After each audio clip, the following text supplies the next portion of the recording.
బాబు ఏం చేస్తున్నావమ్మా? ఏం లేదు సార్, టైం అయిపోయింది కదా, లాగౌట్ అయిపోయింది కదా, అసలు నేను ఇంటికి వెళ్తున్నాను. ఇంటికి వెళ్ళేటప్పుడు నువ్వు ఒక్కడే వెళ్ళాలి. ఆఫీస్లో ఉన్న సామాన్లన్నీ సర్దుకుని వెళ్ళకూడదు.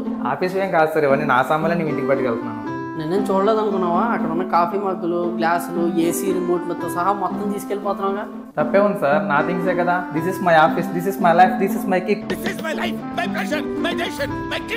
అయినా నేను ఒక్కనే అనుకుంటున్నారా? ఇంకా ఆఫీస్లో చాలా మంది తీసుకెళ్తున్నారు, మీకు తెలుసా విషయం? ఆఫీస్లో ఉన్న వరకు ఇవన్నీ నీవే, కానీ ఇంటికి వెళ్ళేటప్పుడు నువ్వు ఒక్కడే వెళ్ళాలి, ఇవన్నీ ఇక్కడే ఉండాలి. దీనివల్ల ఎన్ని కాంప్లికేషన్స్ వస్తున్నాయి నీకు తెలుసా? దా చెప్తా.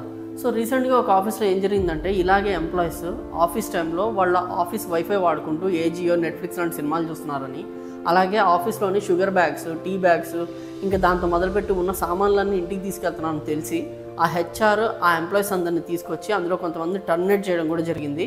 కాబట్టి ఆఫీస్లో ఉన్న వస్తువులు ఆఫీస్లోనే ఉంచండి, మీ వస్తువులు మాత్రం ఇంటికి తీసుకెళ్ళండి. ఆఫీస్లో ఉన్నప్పుడు ఆఫీస్ వస్తువులు ఆఫీస్లో మాత్రమే వాడాలి.